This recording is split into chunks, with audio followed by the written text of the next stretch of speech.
우리나라에 여행을 오는 많은 사람들이 놀라는 것 중에 하나가 밤에 보면은 우리 교회 그 십자가, 붉은 십자가가 많다고 하는 것입니다.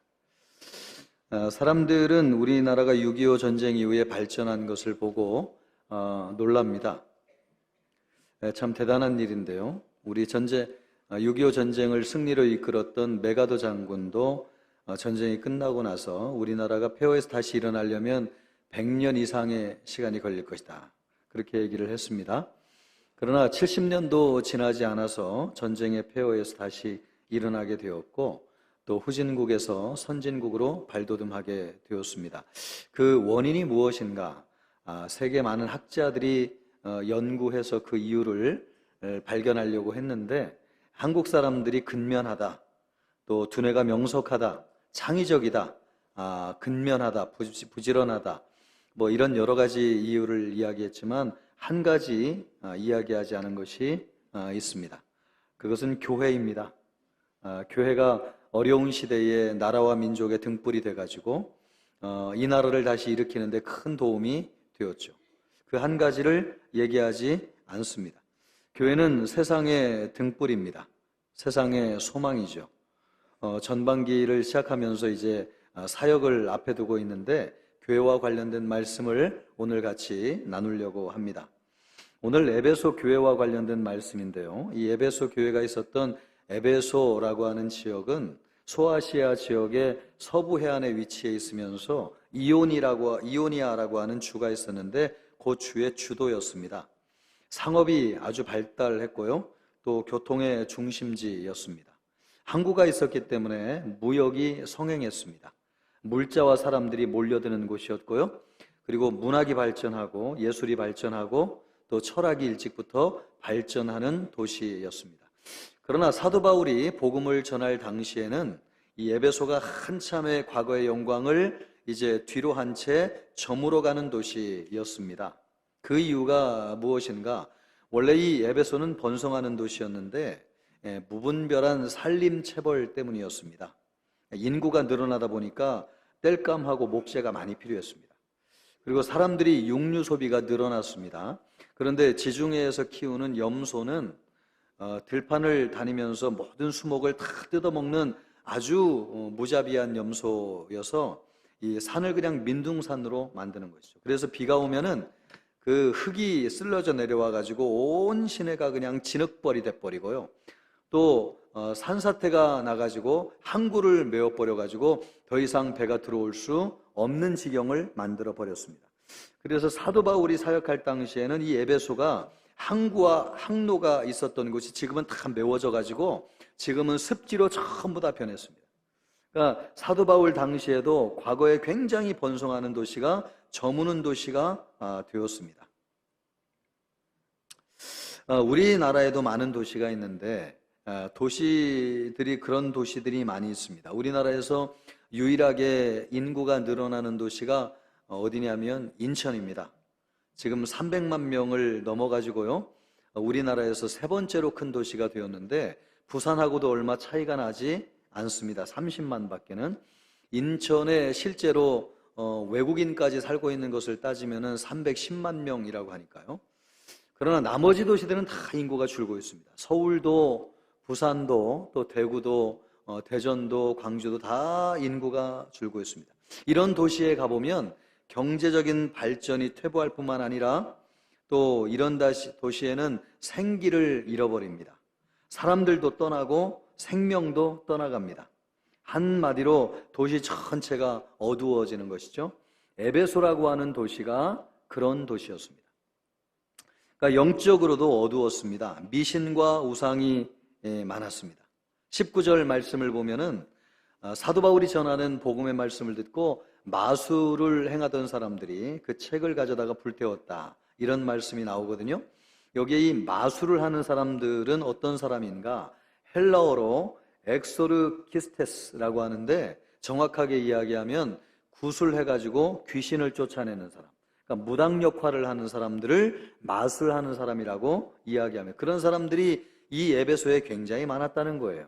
그리고 이 에베소라고 하는 도시는 아데미 신전이 있어가지고 아데미 우상을 섬기기로 유명한 도시였습니다. 얼마나 이 아데미 신을 열심히 섬겼냐면 도시에 많은 사람들이 수공업을 통해서 이 아데미 신상을 만들어가지고 팔아가지고 먹고 살았습니다.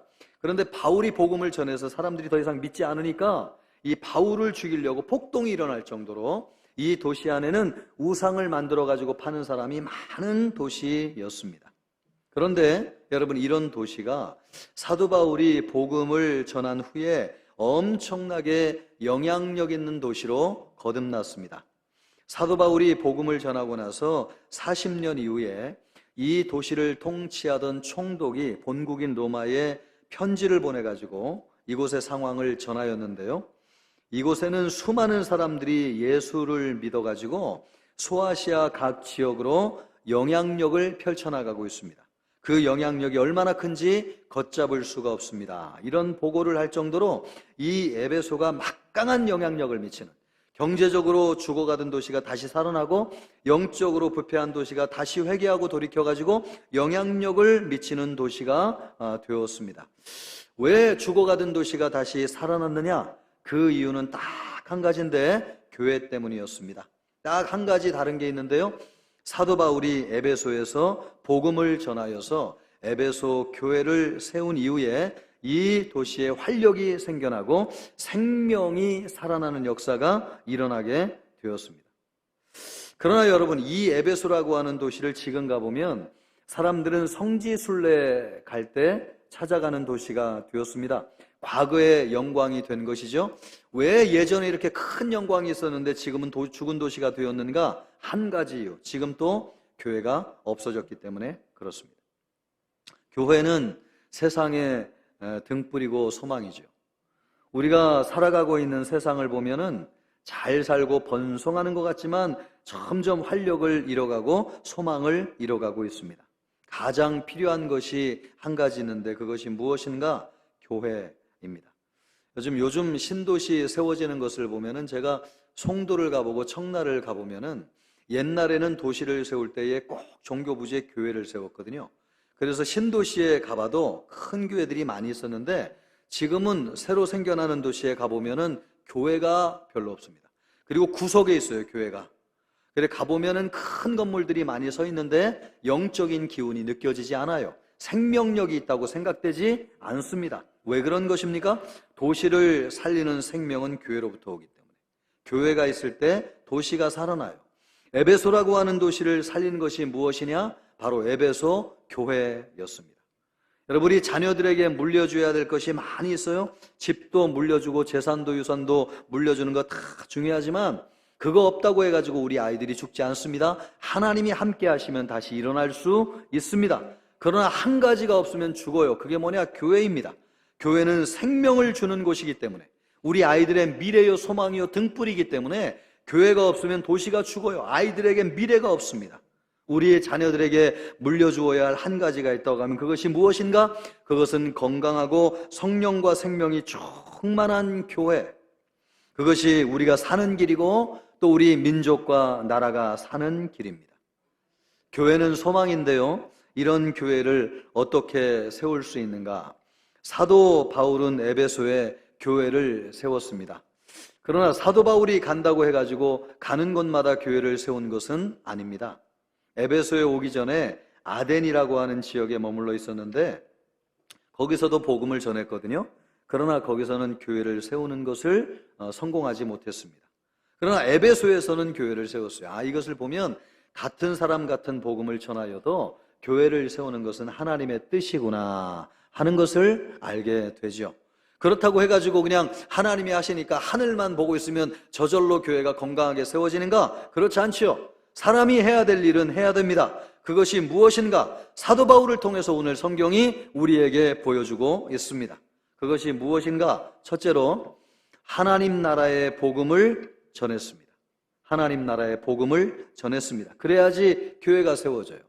8절 말씀을 보면 바울이 회당에 들어가 석 달 동안 담대히 하나님 나라에 관하여 강론하며 권면하되, 사도 바울이 3달 동안 하나님 나라의 복음을 전했다는 것입니다.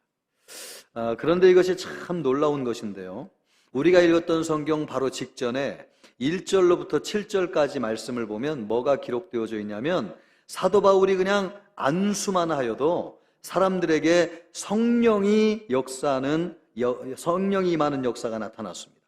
병을 고침받고 방언을 하고 귀신이 쫓겨나는 역사가 나타났습니다. 우리 같으면 여러분 이렇게 생각할 수 있죠. 야, 힘들게 복음 전할 필요가 뭐 있나. 기도하면 성령이 임하는데, 귀신을 쫓겨나고 병자가 고침을 받는데 그냥 이렇게 성령 사역하면 교회가 금방 부흥할 텐데 하나님 나라 복음 힘들게 뭐하러 전하나, 이런 생각할 수 있어요. 그런데 참 놀랍게도 사도 바울은 말입니다, 기도하면 성령이 임하는데 그런 사역을 하지 않고 뭘 우선시하였다는 거예요? 하나님 나라의 복음을 전하는 것을 우선하였다는 것입니다. 왜요? 하나님 나라의 복음을 전할 때 교회가 세워지기 때문에 그렇습니다.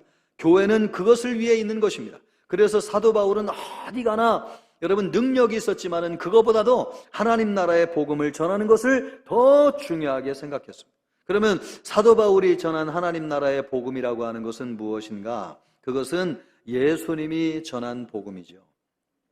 예수님이 세상에 오셔서 사역을 시작하면서 제일 먼저 전한 복음이 무엇입니까?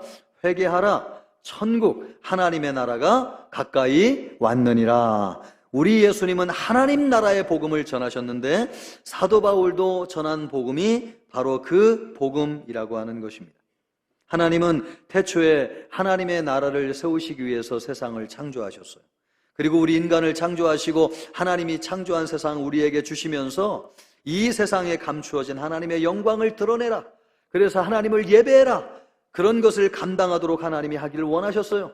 그리고 그렇게 하나님을 섬기면서 우리 인간이 영원한 생명을 누리면서 풍성한 삶을 살기를 우리 하나님이 원하셨어요. 그래서 세상을 창조하시고 우리 인간을 만드셨어요. 그런데 하나님의 기대와는 너무나 다르게 우리 인간이 사단의 유혹을 받아가지고 하나님의 말씀에 불순종해서 선악과를 따먹고 타락했습니다.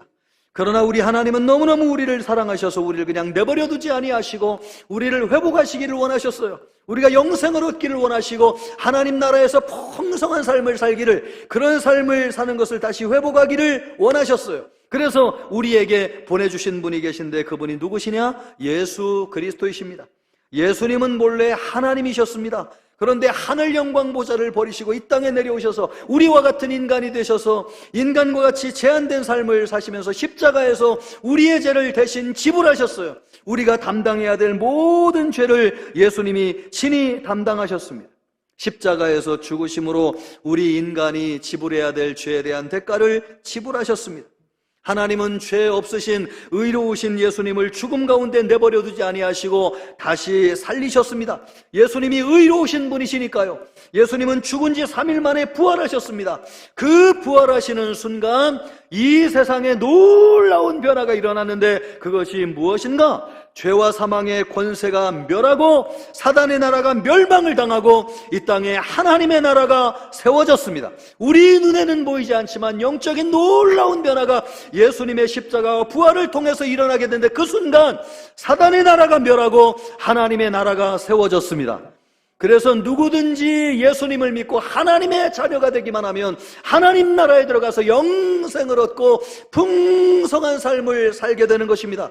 그것을 위해서 우리 예수님께서 부활하신 이후에 하늘로 올라가셔서 약속대로 하나님에게서 성령을 받으셔가지고 우리에게 성령을 보내주셨는데, 약속대로 오신 성령은 우리 각 사람에게 임하여서 여러분 회개하여서 예수님을 구주로 영접하게 하시고 하나님의 자녀가 되게 하시고 하나님의 나라에 들어가서 영생을 얻게 하시고 풍성한 삶을 살게 하셨습니다. 할렐루야. 예, 지금 우리가 살고 있는 시대가 어떤 시대냐? 누구든지 예수님을 믿으면 구원을 받고 영생을 받습니다. 왜요? 하나님이 예수 그리스도를 통해서 이 땅에 하나님의 나라를 세우셨기 때문에 우리 육신의 눈에는 보이지 아니하지만 영적으로 그런 나라가 세워졌습니다. 그래서 누구나 예수 믿으면 하나님 나라에 들어가는 것입니다. 왜요? 예수님이 이미 그런 일을 하셨기 때문에 그렇습니다. 이것이 무엇인가? 성경이 예수님을 통해서 우리에게 말씀하고 있는 하나님 나라의 복음입니다. 이것이 하나님 나라의 복음. 이 복음을 전할 때 교회가 세워져요. 교회는 왜 있는가? 이것을 세우기 위해서 교회가 있어요. 오늘날 교회가 많은 교회가 있지만 약해지는 이유가 무엇입니까? 하나님 나라의 복음을 전하지 않기 때문에 그렇습니다. 개인의 복음을 전해요.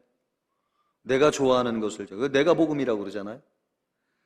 교회가 옳다, 내가 옳다고 하는 것을 막 전해요. 그리고 내가 원하는 교회를 세우려고 그래요. 세상이 원하는 교회, 사람들이 이런 교회 막 칭송하더라. 그래가지고 막 나눠주고 쪼개주고 그리고 막 도덕적으로 의롭고 착한 일을 하고 막 명성을 드러내고 그런 교회를 세우려고 그래요. 그러나 하나님이 기뻐하시는 교회는 어떤 교회입니까? 하나님 나라의 복음을 전하는 교회. 교회는 그것을 위해서 있습니다. 바라기는 우리 교회가 그런 교회 되어야 될 줄 믿습니다. 그러나 여러분, 이것은 생각보다 쉽지 않아요. 방해가 있어요. 9절 말씀을 보면은 어떤 사람이 마음이 굳어, 어떤 사람들은 바울이 전하는 복음을 듣고 어떤 사람들은 마음이 굳어가지고 순종하지 않고 무리 앞에서 이 하나님 나라의 복음을 비방하거늘 바울이 그들을 떠나서 제자들을 따로 세우고 두란노 서원에서 날마다 강론하니라. 하나님 나라의 복음을 전하는 것은 어려워요. 왜요? 방해하는 사람들. 그래도 사도 바울은 포기하지 않았다는 것입니다. 오히려 두란노 서원이라고 하는 곳으로 옮겨가지고 날마다 2년 동안 하나님의 나라를 열심히 전하였습니다. 그러했더니 많은 사람들이 그 복음을 듣고 교회로 들어와가지고 예수 믿어가지고 에베소가 살아나게 되고, 에베소의 큰 교회 부흥 역사가, 그래서 에베소가 살아나는 역사가 있게 되었습니다. 여러분, 우리 청천교회가 그런 교회 되어야 될 것입니다. 하나님 나라의 복음을 전하는 우리 청천교회 되기를 주님의 이름으로 축복합니다. 두 번째로는 하나님의 능력이 나타났습니다.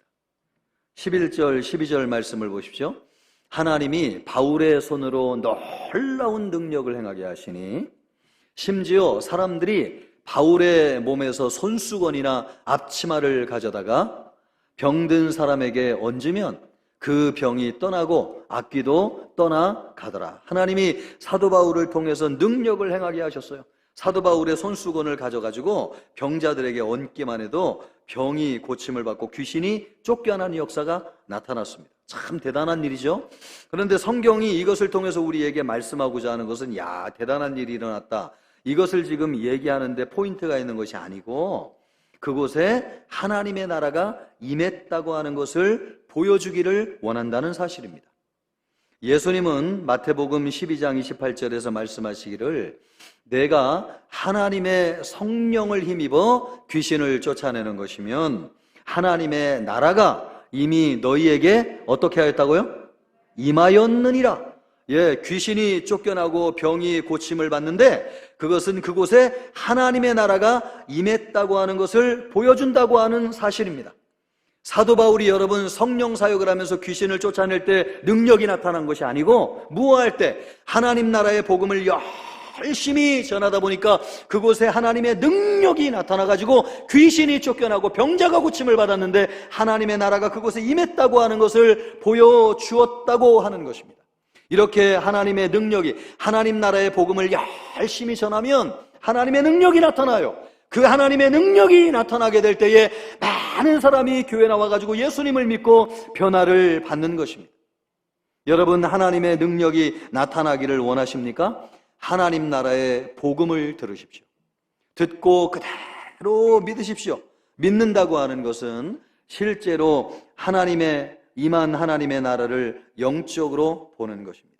영적으로 보는 것. 우리가 육신의 눈으로 볼 수는 없지만 영적으로는 이미 하나님의 나라가 임했습니다. 예수님이 십자가를 통해서 하나님의 나라를 세우셨습니다. 그 하나님의 나라는 영적으로만 볼 수 있습니다.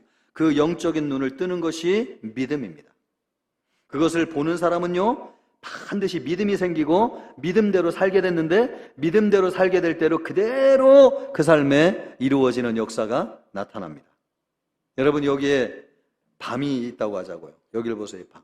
아니, 어두운 밤이 아니고 먹는 밤. 이 밤입니다. 밤. 이 밤으로 보여요? 손수건으로 보여요? 하여간 밤으로 보자고요. 밤. 여러분, 이 밤을 밤으로 보십니까? 밤나무로 보십니까? 이걸 밤으로 보는 사람은 현실이고 밤나무로 보는 사람은 믿음이에요. 이 밤 안에 밤나무가 들어있어요? 안 들어있어요? 들어있어요? 안 들어있어요? 그래서 심으면 뭐가 나와요? 그게 믿음이에요. 우리가 사는 세상에 하나님의 나라가 임했는데 그것을 보는 사람이 있고 못 보는 사람이 있어요. 그것을 보는 사람은 하나님의 나라가 실제로 그의 삶에 나타나요. 할렐루야. 그것이 믿음이에요. 그것이 믿음. 제가 얼마 전에 어떤 영상을 보니까 어떤 사람은 어떤 재주가 있냐니까 통나무를 가져다가 전기톱으로 사자 형상을 만들어요. 기가 막히게. 그러니까 우리 눈에는 통나무만 보이는데 이 사람 눈에는 뭐가 보이는 거예요? 그 안에 들어있는 사자의 형상이 있는 것이죠. 그래서 손만 대면 아름답고 멋있는 사자의 형상이 나타나게 돼요. 여러분 축구 보셨는지 모르겠어요. 우리나라가 기적적인 역전승으로 이겼습니까? 예, 할렐루야 하고 싶은데 참겠습니다. 예, 그때 손흥민이 멋진 프리킥을 찼죠. 손흥민이 그 프리킥을 찰 때 머릿속으로 이 공의 궤적을 그리고 찼을까요? 그냥 찼을까요? 그게 믿음이에요. 그게 믿음. 보통 사람은 안 돼요, 여러분. 그런데 손흥민은 그걸 수십 번, 수백 번 연습하면서 공이 그런 궤적으로 들어가는 것을 머릿속으로 상상했어요. 그런데 찼는데 그 궤적대로 들어갔어요. 할렐루야! 믿음도 마찬가지 여러분. 보통 사람들은 이 땅에 임한 하나님의 나라를 못 봐요. 그런데 어떤 사람은 삶이 달라. 그 사람에게 능력이 나타나요. 병이 치유가 돼요. 역사가 일어나요. 예, 고침을 받아요. 경제적인 문제가 해결돼요. 왜 그 사람은 특별한가? 아니요. 믿음이 있기 때문에. 어떤 믿음이냐? 이 땅에 임한 하나님의 나라를 바라보고 사는 것입니다. 우리가 여러분 이 세상을 살면서 몸이 연약하지 않은 사람이 아무도 없어요. 다 질병을 가지고 있어요. 그런데 우리에게 하나님의 나라가 임하면 어떻겠어요? 우리의 연약한 몸이 완전히 떠나가고 완전히 회복된 몸이 될 것입니다. 할렐루야. 그것을 바라보며 기도하는 거예요. 믿음. 예, 우리가 하나님 나라에 들어갔을 때에 완전히 회복된 내 몸을 바라보면서 그것이 성령이 우리에게 보여주시는 비전이에요. 비전. 그 비전을 바라보고 믿고 구하는 사람은 반드시 그렇게 이루어집니다. 할렐루야. 여러분의 남편을 위해서도 그렇게 기도하세요. 문제 많은 남편 놓고 기도하지 마시고 남편이 하나님 나라에서 완전히 하나님의 뜻이 이루어져서 회복된 남편의 모습은 어떨까? 얼마나 예배를 뜨겁게 드릴까? 얼마나 하나님의 말씀을 사모할까? 얼마나 멋진 믿음의 사람이 될까? 그것을 비전으로 받아보면서 기도할 때 그대로 이루어지게 되는 줄 믿습니다. 그것이 하나님의 나라를 바라보는 성도의 삶이에요. 우리의 가정도 문제가 많아요. 하나님 앞에 나올 때마다 주님 우리 가정은 왜 이렇게 문제가 많습니까? 아니요. 그것을 놓고 기도하는 게 아닙니다. 하나님 나라에서 완전히 회복된 우리 가정의 모습을 바라보세요. 얼마나 뜨겁게 가정 예배를 하겠어요? 얼마나 은혜가 충만하겠어요? 그것을 바라보며 기도할 때에 그대로 이루어지는 역사가 있습니다. 할렐루야.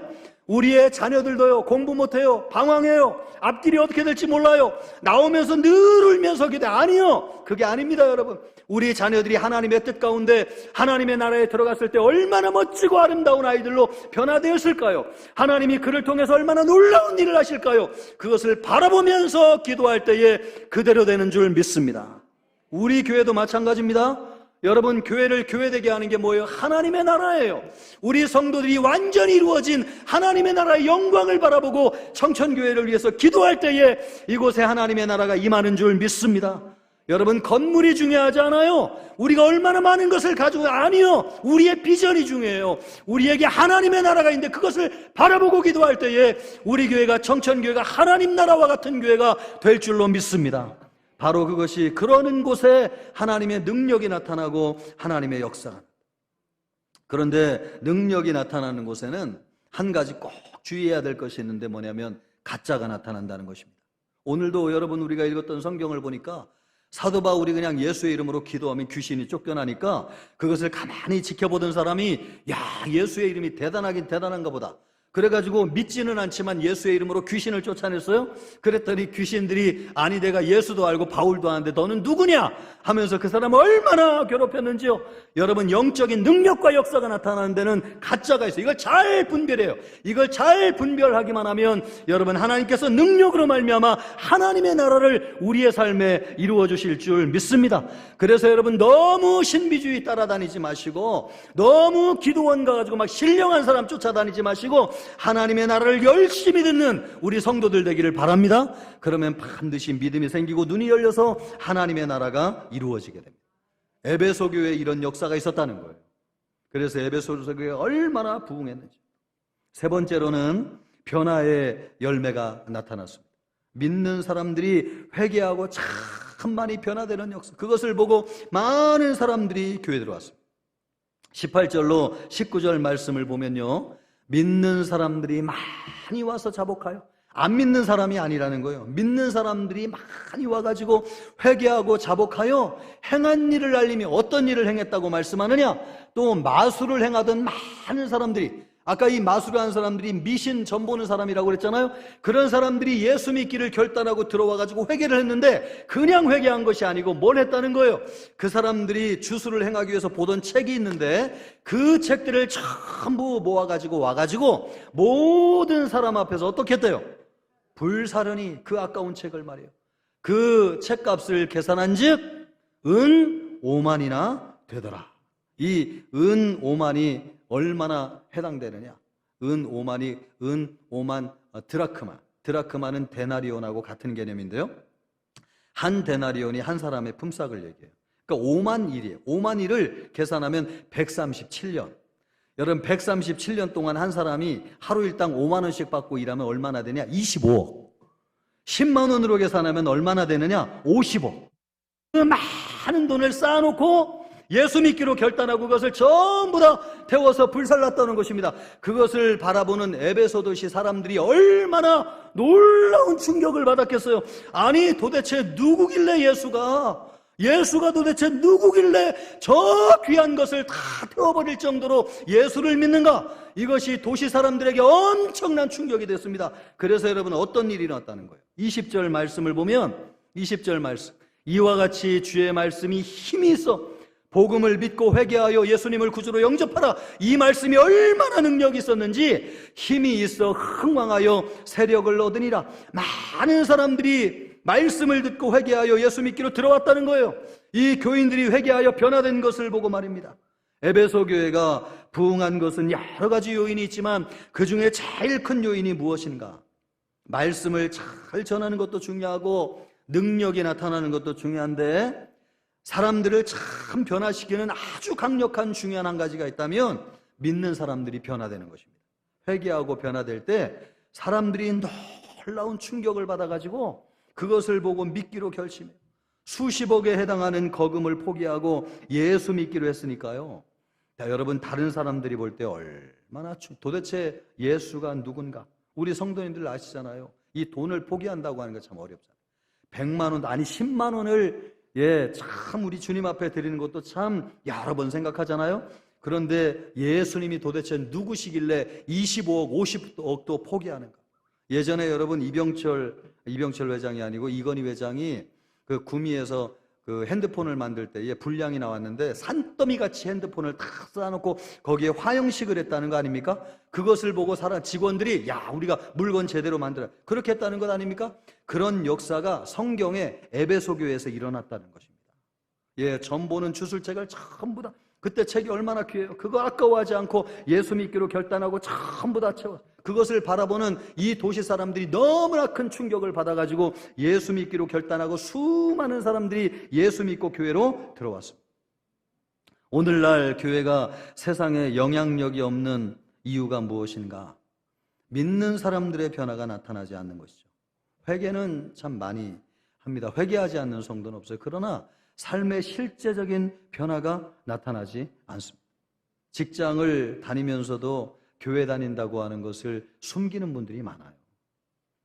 또 회식을 하다 보면 아유, 나도 교회 나가는데 한 잔씩 해도 뭐 누가 뭐라고 안 해.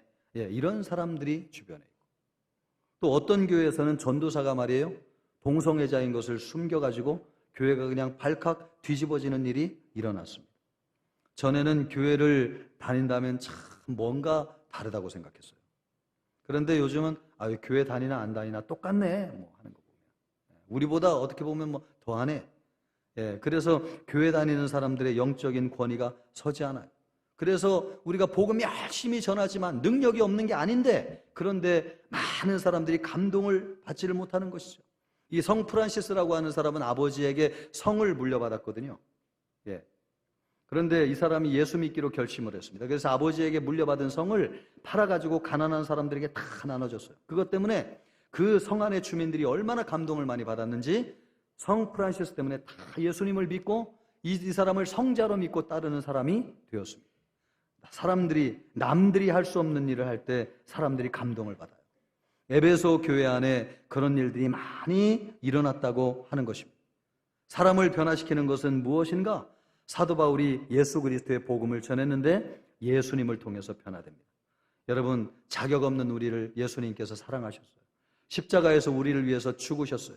그 사랑을 아는 사람은 예수님을 귀하게 여겨요. 예수님을 귀하게 여기는 사람은 변화되게 되어 있습니다.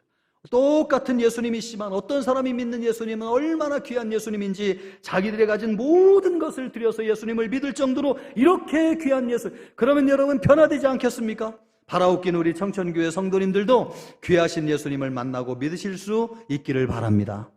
그 예수님을 믿게 될 때에 우리가 여러분 변화될 수 있습니다. 세상 어떤 것보다도 크고 귀하신 예수님, 그 예수님으로 변화될 때 사람들이 우리를 새롭게 보는 것이죠. 그래서 에베소 교회처럼 영향력 있는 교회가 되는 것입니다. 우리는 교회가 힘을 잃어가는 시대에 살고 있어요. 요즘은 따라갈 만한 교회들이 흔히 보이지 않아요. 전에는 교회들이 따라갈 만한 교회가 있었는데 요즘은 그런 교회들이 많지 않아요. 우리는 그런 시대에 살고 있습니다. 그러나 여러분, 이 시대에 그런 교회가 참 필요하다고 생각이 돼요. 바라기는 우리 교회가 그런 교회 되면 좋겠습니다. 아멘입니까? 예, 우리 교회가 뭐 어떤 교회인데요? 뭐 우리 교회가 특별한, 그렇지 않아요. 예, 어떤 교회가 그런 교회 된다는 거예요? 하나님 나라의 복음을 전하는 교회. 그리고 하나님의 능력이 나타나는 교회. 우리 성도들이 회개하고 변화되는 교회. 그런 교회가 여러분 그런 교회 되는 줄 믿습니다. 우리 교회가 그런 교회 되기를 바랍니다. 이것을 위해서 우리가 두 가지 꼭 기억하면 좋겠는데, 첫째는 힘들어도 본질에 충실한 교회가 되어야 됩니다. 요즘 많은 성도들이 편하게 쉽게 믿고 싶어요. 사도 바울을 보세요. 쉽게 사역할 수 있는 길이 있었습니다. 기도만 해도 성령이 임했어요. 근데 그거 안 했다는 거 아니에요? 뭘 했다는 것입니까? 하나님 나라의 복음을 전하는데 충실. 핍박을 받아가면서도 쫓겨나도 두란노 소원으로 옮겨가지고 2년 동안 날마다 하나님 나라의 복음을 열심히 그랬을 때에 그곳에 하나님의 나라가 임하면서 큰 부흥이 일어나가지고 도시를 변화시키는 역사가 일어났습니다. 할렐루야. 여러분, 쉬운 길 가지 말고 어려운 길 가야 되는데 그게 무엇이냐? 본질을 붙잡는 거, 하나님의 말씀을 붙잡는 거 참 어렵습니다. 우리 교회 부흥회 얼마 전에 했는데 강사님들이 오셔가지고 늘 한결같이 은혜 받고 돌아가시면서 어쩌면 청처교회 성도님들이 이렇게 말씀을 잘 듣냐고, 오히려 본인이 은혜 받고 간다고 그런 말씀을 참 많이 하세요. 여러분, 우리 교회는 하나님의 말씀이 살아있는 교회입니다. 여러분, 복음이 살아있는 교회입니다. 예, 그런 교회를 주님이 쓰셔요. 앞으로도 그런 교회가 되어야 될 것입니다. 우리 자녀들에게 그런 교회를 물려주어야 될 것입니다. 그러기 위해서 우리가 해야 될 것이 무엇이냐? 사랑방 열심히 하자고요. 여러분, 뭐 열심히 하자고요? 아이, 목사님 또 무슨 뜬금없는 사랑방이냐고, 그 얘기하려고 지금 여기까지 왔냐고. 아니요, 여러분. 말씀이 중요하다고 그랬잖아요. 말씀 중요하다. 우리 성도님들이 교회를 세워가는 길이 무엇입니까? 순장님들과 함께 사랑방에서 말씀 붙잡고 씨름하면서 말씀 안에서 은혜 받고 변화될 때 여러분, 우리 교회에 하나님의 나라가 임하게 될 줄 믿습니다. 예, 사랑방에 열심히 우리 순장님들은 또 올 한해 열심히 순장으로 섬겨야 되겠다. 아멘. 예, 사역을 시작하면서 이런 다짐을 하세요. 또 양육훈련도 올해 내가 열심히 받아보자. 나 많이 알고 있지만 그래도 올해 양육훈련을 통해서 하나님의 말씀을 배우고 하나님의 나라의 복음으로 무장하자. 이런 성도들이 많아지기를 바랍니다. 그럴 때 주님이 쓰시는 교회가 될 것이고 영원히 주님이 쓰시는 우리 청천교회 될 것입니다. 아멘. 두 번째로, 변화의 열매가 나타나는 교회가 되어야 돼. 결국 변화라고 하는 것은 입으로 나타나는 것이 아니고 행동으로 나타나는 것입니다. 여러분, 올 한 해는 변화를 위한 결단을 적어도 한 가지씩, 내가 예배 시간을 좀 당겨야 되겠다, 이런 거 좀 결단하세요. 그리고 내가 앞자리에 나와가지고 예배해야 되겠다, 이런 거 결단하세요. 또 전에는 내가 헌금 생활 제대로 못했는데 이제 올해부터는 헌금 생활 좀 제대로 해보자, 이런 것을 행동으로 구체적으로 결단하세요. 그럴 때 여러분, 변화가 일어나게 됩니다. 내가 끊지 못했는데 올해는 이거 반드시 끊겠다, 이런 행동의 결단을 하시길 바랍니다.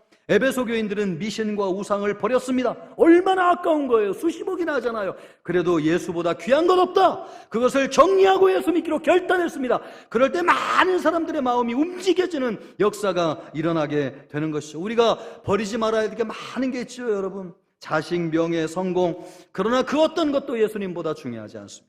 올해는 내가 자존심을 좀 내려놔야 되겠다. 어떻게든 예수님을 온전히 따른 한 해가 되어야 되겠다. 내 자존심 때문에 얼마나 많은 사람들이 괴로워했습니까? 이것을 결단함으로 예수님을 따를 수 있기를 주님의 이름으로 축복합니다. 그럴 때 여러분, 우리 가운데 하나님의 나라가 임하게 될 것이요, 이 도시를 살리는 교회가 될 것이요, 사람들에게 생명을 불어넣는 소망이 되는 우리 청천교회가 될 것입니다. 그런 교회 되기를 주님의 이름으로 축복합니다.